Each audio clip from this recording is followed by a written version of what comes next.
Next topic है हमारा इस चैप्टर के अंदर rebellion in the country side. इस टॉपिक को तो हम लोग आज डिस्कस करेंगे ही, लेकिन पिछले वाले क्लास में आपने क्या पढ़ा था थोड़ा सा उसको हम लोग रिकैप करते हैं बहुत जल्दी से, और फिर आगे हम लोग बढ़ेंगे।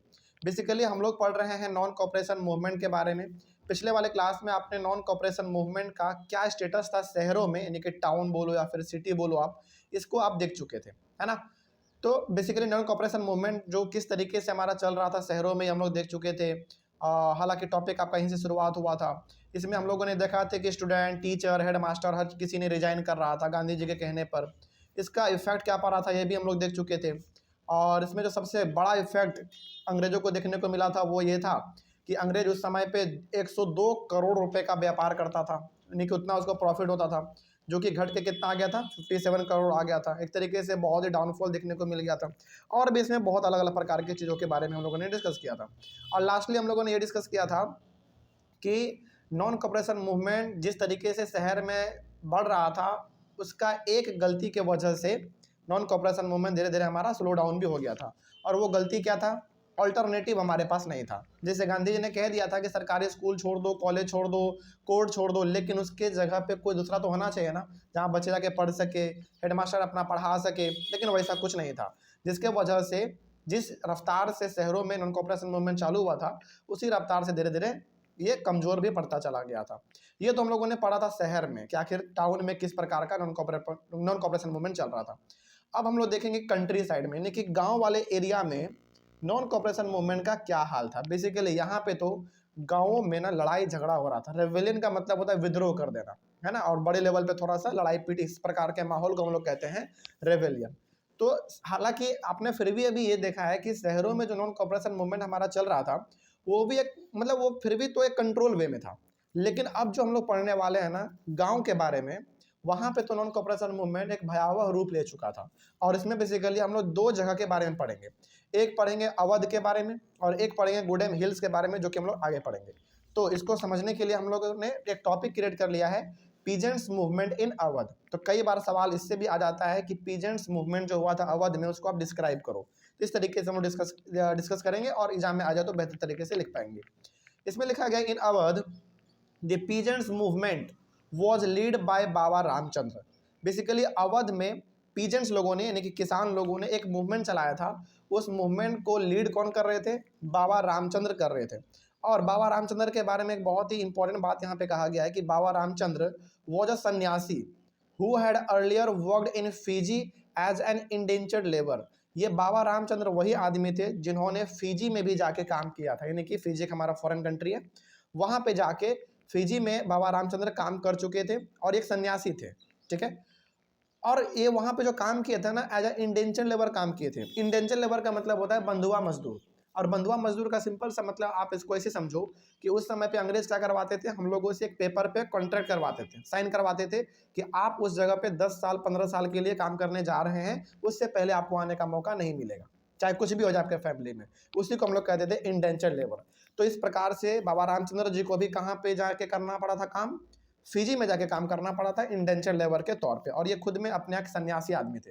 सन्यासी का मतलब होता है वो आदमी जिसको घर परिवार से कोई मतलब नहीं होता है, ठीक है।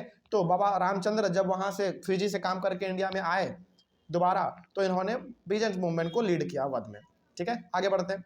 Here the movement was against talukdars and landlords who demanded high rents from the peasants. अब यहाँ पे मामला क्या था आप ये समझो। अवध में जो बड़े बड़े हमारे तालुकदार थे और लैंडलॉर्ड थे, तालुकदार का मतलब और लैंडलॉर्ड का मतलब ना सिंपल सा ऐसे समझो कि वैसे इंसान जिनके पास जमीन, धन, संपत्ति, पैसा, प्रॉपर्टी बहुत होता है।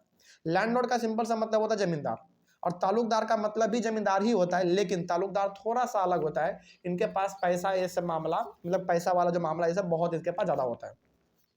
तो अब तालुकदार बोलो, लैंडलॉर्ड बोलो, इन लोगों के पास यहाँ पे जमीन बहुत ज़्यादा था, बहुत ज़्यादा। 100 बीघा किसी के पास, 200 बीघा, किसी के पास 300 बीघा, ऐसे ऐसे जमीन यहाँ पे तालुकदार और लैंडलॉर्ड के पास थे, ठीक है।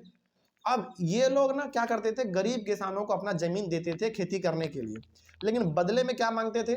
रेंट मांगते थे कि भैया हम अपना जमीन तुमको दे रहे हैं खेती करने के लिए, तो जो प्रॉफिट तुम्हारा खेत में होगा वो सब तुम रख लेना, लेकिन चूंकि हम अपना खेत तुमको दे रहे हैं तो उसके बदले में कुछ पैसा तुमको दोगे ना।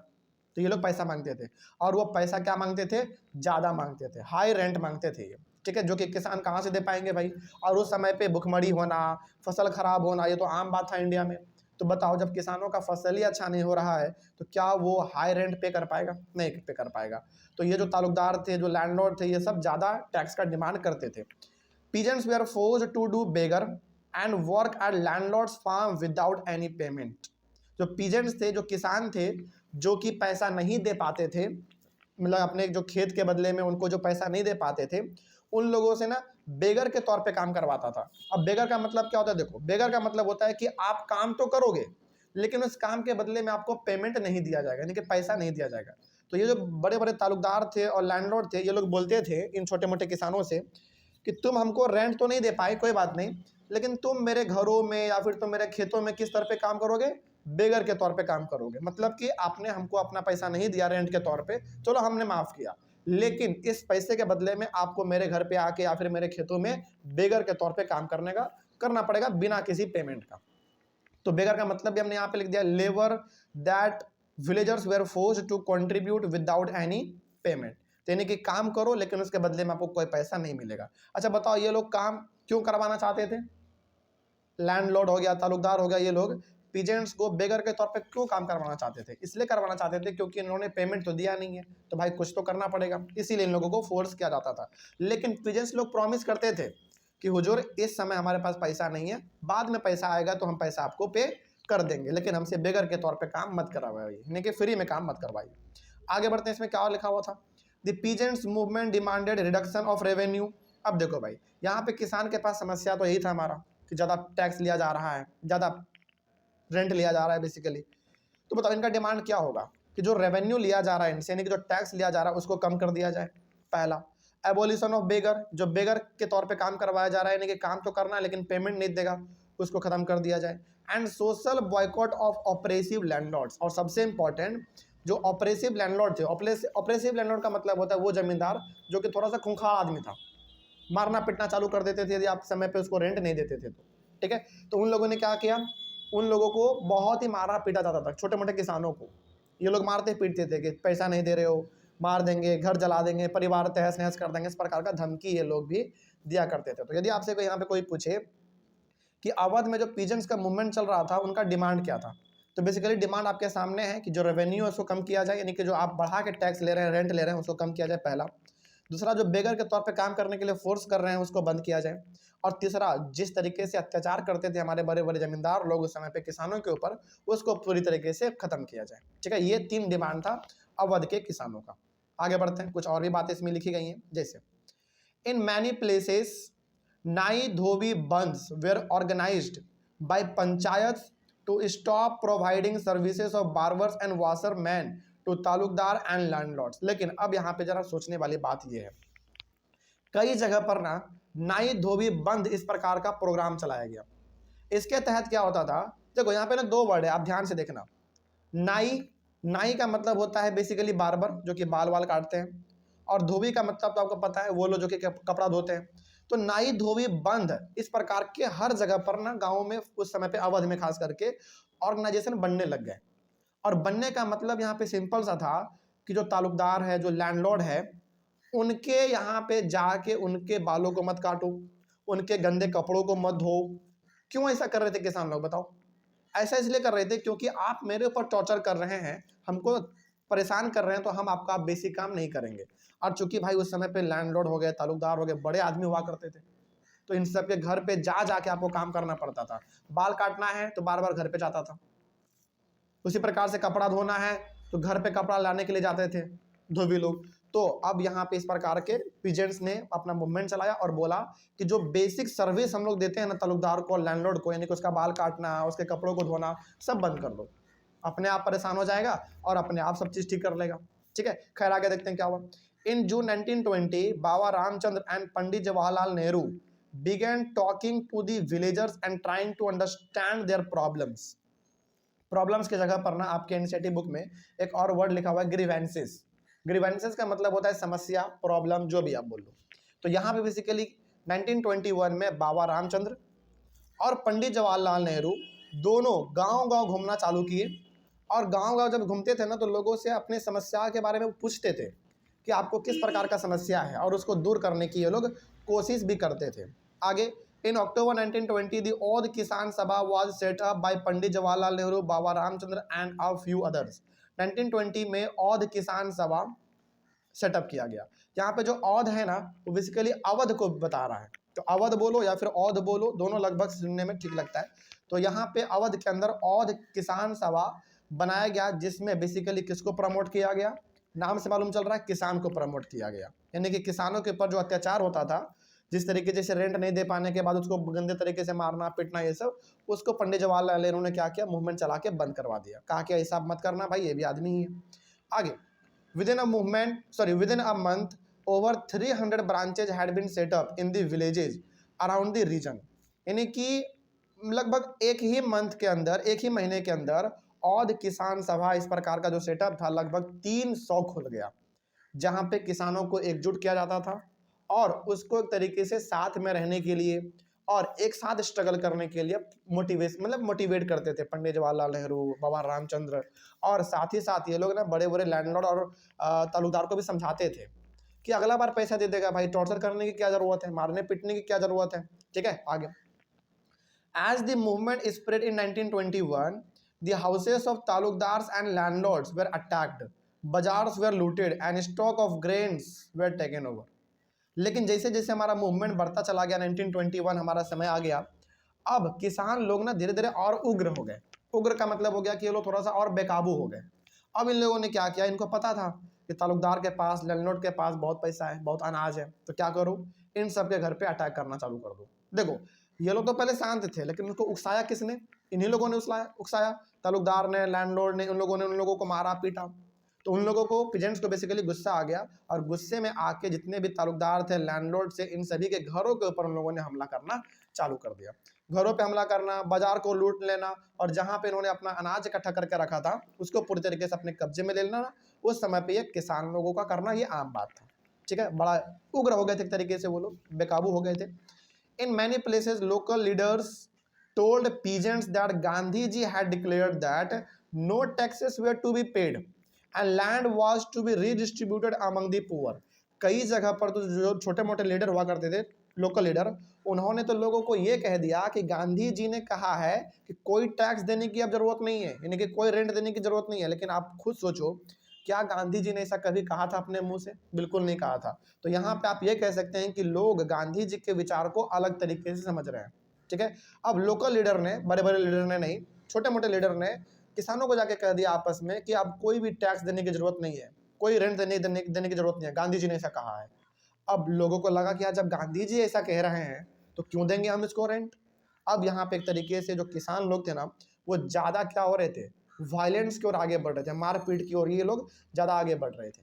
ठीक है, लेकिन यही सब कारण है जिसके वजह से हम लोग बाद में देखेंगे कि Gandhi ji non cooperation movement को भी रोक देते हैं, वो हम लोग बाद में देखेंगे। लेकिन यही था हमारा पीजेंट्स मूवमेंट, कहाँ पे, अवध में। तो जब भी अवध का बात हो और खास करके पीजेंट्स मूवमेंट का, तो आप ये सारा पॉइंट लिख सकते हैं। अगला हम लोग बात करते हैं अब next, peasants movement in Gudem hills, जो कि कहाँ पे है, आंध्र प्रदेश में। याद रखिएगा, एक मूवमेंट हमको लोगों को इनमें और पढ़ना पड़ता है, वो पढ़ना पड़ता है गुडेम हिल्स का, जो कि आंध्र प्रदेश में पड़ता है। वहाँ पे भी किसानों का एक बड़ा भयंकर आंदोलन हुआ था, बड़ा भयंकर मूवमेंट हुआ था वहाँ पे किसानों का। क्या हुआ था यहाँ पे जरा देखा जाए, in the Gudem hills of Andhra Pradesh the peasants movement was lead bye Alluri Sitaram Raju. ये नाम बहुत इंपॉर्टेंट है इस चैप्टर में, और खास करके इंडियन हिस्ट्री में बहुत इंपॉर्टेंट है, इसको याद रखिएगा। गुडेम हिल्स जो कि आंध्र प्रदेश में है, वहाँ पे जो पीजन का मूवमेंट चल रहा था उसको लीड करने वाले आदमी थे अलूरी सीताराम राजू। ठीक है, here the British government had close large forest area. चलो जरा आप ना, आप सोच के बताना, क्योंकि हिल्स के बारे में बात हो रहा है, पहाड़ी इलाका है, तो कौन लोग रहते होंगे वहाँ पे, आदिवासी लोग, ट्राइबल लोग रहते होंगे। और ट्राइबल लोगों का पूरा जीवन किस पे डिपेंड करता है, पेड़ पौधों पर, जंगलों में बेसिकली। तो गुडेम हिल्स में हुआ क्या था ना, अंग्रेजों ने बड़े से फॉरेस्ट एरिया को क्लोज कर दिया था, यानी कि रिजर्व कर दिया था कि कोई भी आदमी इस जंगल में बिना परमिशन का नहीं जाएगा। अब आप जरा सोचो, लॉजिक लगाओ कि जिस ट्राइबल लोगों का, जिस लोगों का जंगलों पे ऊपर डिपेंड करता है जीवन, और उसी को आप जंगल में जाने से मना कर रहे हैं, तो क्या यहाँ के लोगों को गुस्सा नहीं आएगा? बिल्कुल गुस्सा आएगा भाई। खैर आगे बढ़ते हैं, क्या हुआ है। Pigeons were not allowed to enter into the forest to graze their cattle or to collect fuel wood and fruits। तो किसानों को बेसिकली ना पूरी तरीके से अलाउ नहीं किया गया, यानी कि उसको पूरी तरीके से बंद कर दिया गया।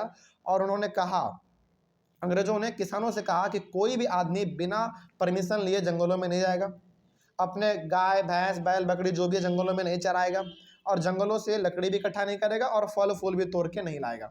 एक तरीके से आप मोटा मोटी ये कह सकते हैं कि जंगलों में एंटर करने से इन लोगों को मना कर दिया था। ठीक है, अब वैसी बात है भाई, तो गुस्सा तो आना ही है लोगों को।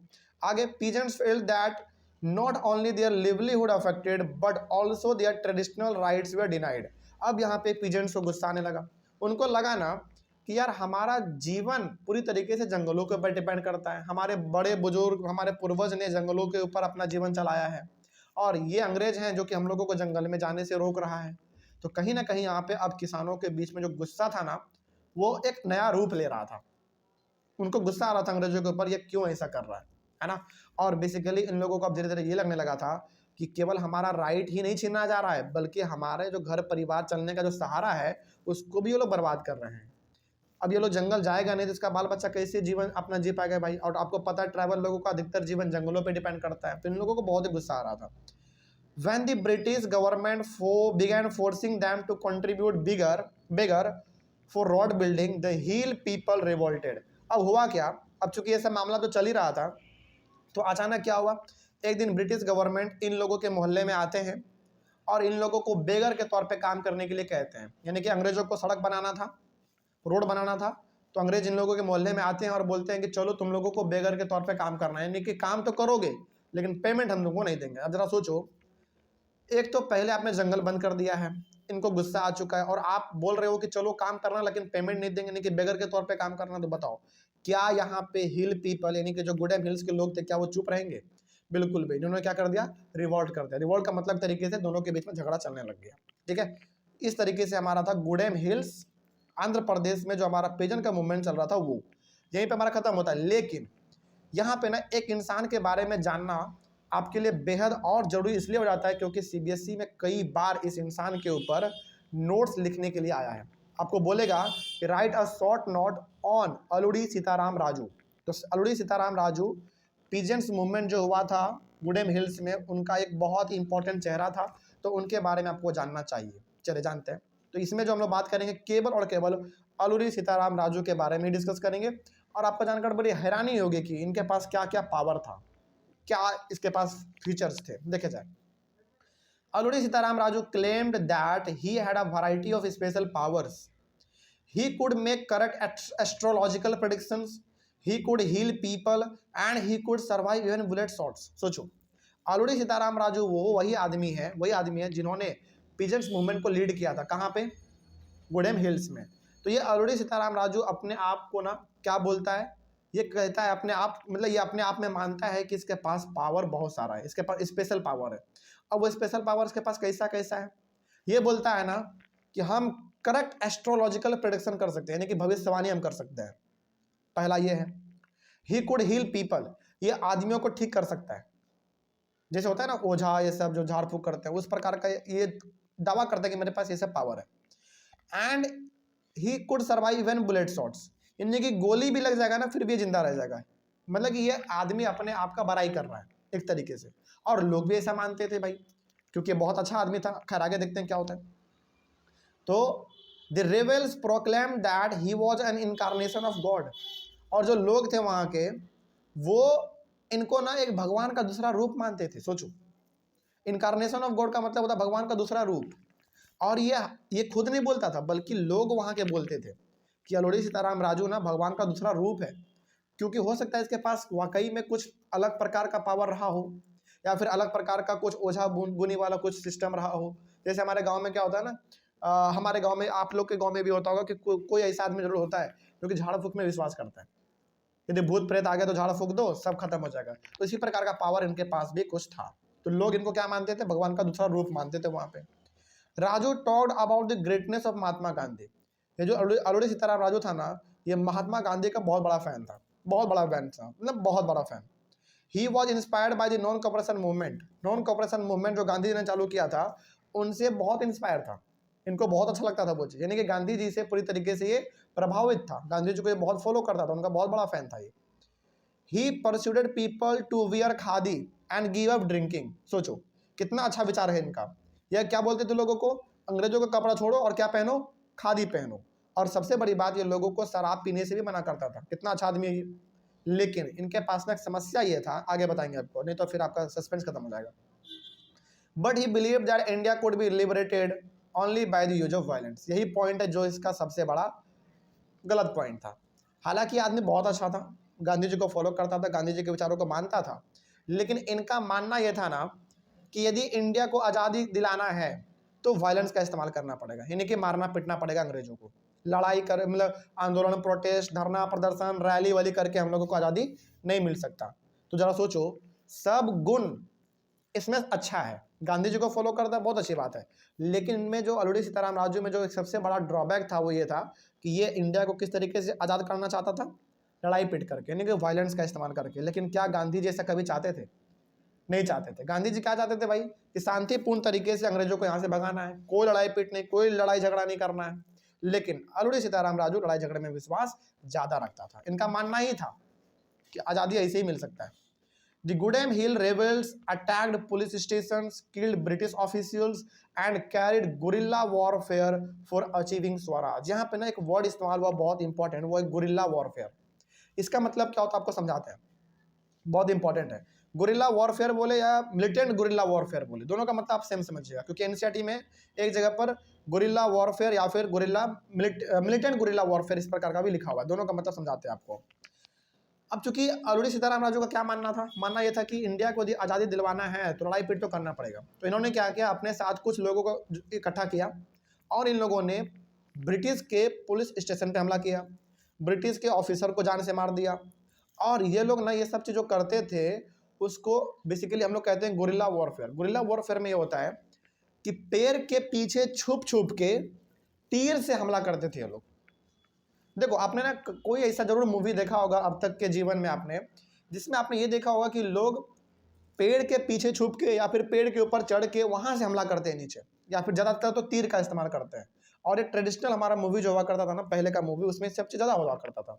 और चूंकि ये लोग कहाँ से बिलोंग कर रहे हैं, पहाड़ी इलाका से बिलोंग कर रहे हैं, तो बेसिकली जो पेड़ के पीछे छुप के तीर से हमला करना, पेड़ के ऊपर चढ़ के हमला करना तीर से, इसी को हम लोग कहते हैं गुरिल्ला वॉरफेयर। तो इसी तरीके से ये लोग अंग्रेजों को मारते पीटते थे, टॉर्चर करते थे, ठीक है। आगे लेकिन फाइनली क्या होता है, Raju was captured for his guerrilla warfare, यानी कि गुरिल्ला वॉरफेयर जो चलाते थे ये लोग, छुप छुप के जो अंग्रेजों के ऊपर हमला करते थे, इसके वजह से राजू को पकड़ लिया जाता है, अल्लूरी सीताराम राजू को पकड़ लिया जाता है एंड एग्जीक्यूटेड इन 1924।